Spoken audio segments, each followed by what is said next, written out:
வணக்கம் மக்களே, welcome to my YouTube channel. So Muthukumaran வந்து விஜய் டிவிக்கு வந்து இன்டர்வியூ கொடுத்துருக்காரு. ஆஃப்டர் கப்பெலாம் வாங்கினதுக்கப்புறம் போய் நல்லா அம்மா அப்பாலாம் பார்த்துட்டு நல்லா சாப்பிட்டுட்டு தெம்பாக வந்து இருக்கார். ஸோ என்ன அப்படியே அவங்கள்ட்ட இந்த கேள்வி கேட்குறாங்க அப்படின்னு பார்த்தீங்கன்னா, ஜாக்லினை நீங்கள் வந்து மிஸ் பண்ணுறீங்களா அப்படின்னு கேட்குறாங்க. அதுக்கு வந்து அருமையான ஒரு ஆன்சர் பண்ணுறாரு முத்துக்குமரன். ஆமாம், கண்டிப்பாக நான் வந்து ஜாக்லினை வந்து மிஸ் பண்ணுறேன். ஒரு டிசர்வ்டான ஒரு கண்டஸ்டண்ட் அவங்க ஃபைனலுக்கு.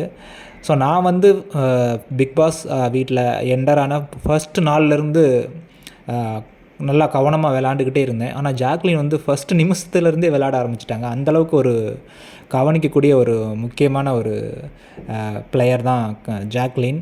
அவங்க ஃபஸ்ட்லேருந்து எப்படி ஸ்டார்ட் பண்ணாங்களோ அதே மாதிரி தான் கடைசியிலையும் அவங்க வந்து முடித்தாங்க. ஏன்னா எதுவும் பயப்படாமல் போய் அந்த கேமை வந்து டச் பண்ணாமல் இல்லாமல் தைரியமாக போய் டச் பண்ணி அதுக்கப்புறம் தான் அவங்க ஒரு தைரியத்தோடு தான் வந்து வெளியே போனாங்க அப்படின்னு வந்து ஒரு பெரிய காம்ப்ளிமெண்ட் கொடுத்துருக்காரு ஜாக்லினுக்கு.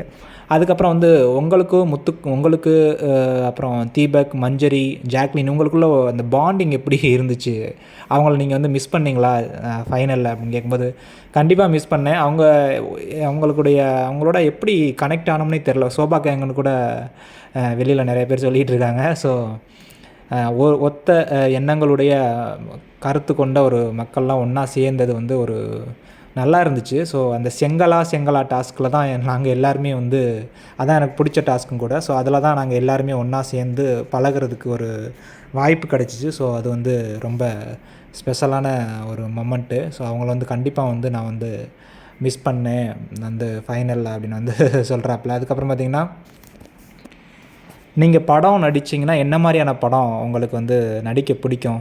எந்த மாதிரியான கதைகள் வந்து நீங்கள் சூஸ் பண்ணுவீங்க அப்படின்னு கேட்குறப்போ, நான் வந்து ஒரு என்டர்டெயின்மெண்ட்டு கதையை தான் நான் சூஸ் பண்ணணும்னு நினைக்கிறேன். நிறையா சமூக கருத்துக்களை வந்து சொல்கிற மாதிரியான டேரக்டர்ஸ் நம்ம வெற்றிமாறன் சார் அவர் மாதிரியான படங்களில் ஒரு சின்ன ரோல் கிடைச்சாலும் போய் நடிக்கலாம்னு ஒரு ஆசையாக இருக்குது அப்படின்னு வந்து சொல்கிறாரு. அது மட்டும் இல்லாமல் வந்து மஞ்சரி சொல்லியிருந்தாங்க வெற்றிமாறன் சாரை பற்றி, எல்லாருக்கும் பிடிச்ச மாதிரியான படங்கள் கொடுக்காம மக்களுக்கு தேவையான படங்களை மக்களுக்கு பிடிச்ச மாதிரி கொடுக்குறீங்க அப்படின்னு வந்து சொன்னது வந்து செம்மையாக இருந்துச்சு. ஸோ அந்த மாதிரியான டேரக்டர்ஸோடு நடிக்கிறதுல வந்து எனக்கு வந்து ரொம்ப ஆர்வமாக இருக்குது. அது மாதிரி என்டர்டெயின்மெண்ட்டு நான் வீட்டுக்குள்ளே நிறையா என்டர்டெயின்மெண்ட் பண்ணது, காமெடி பண்ணதெல்லாம் வெளியே கட் பண்ணி போடும்போது நான் பண்ணதே இந்தளவுக்கு இது பண்ணி போடுறீங்க அப்படிங்கிறது மாதிரி இருந்துச்சு. ஸோ ரொம்ப ஸ்பெஷலாக இருந்தது அப்படின்னு வந்து சொல்கிறாப்புல நம்ம முத்துக்குமரன்.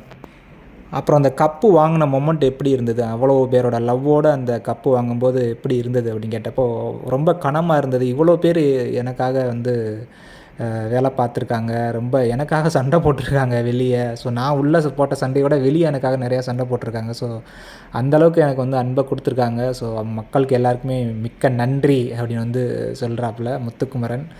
ஸோ உண்மையிலே ஹாப்பி தான் முத்துக்குமரன் கப்பு வாங்கினது. ஸோ இனிமேலும் அவருடைய வாழ்க்கை பயணங்கள் நல்லபடியாக தொடர நாமும் வாழ்த்துக்களை தெரிவிப்போம். தேங்க்யூ.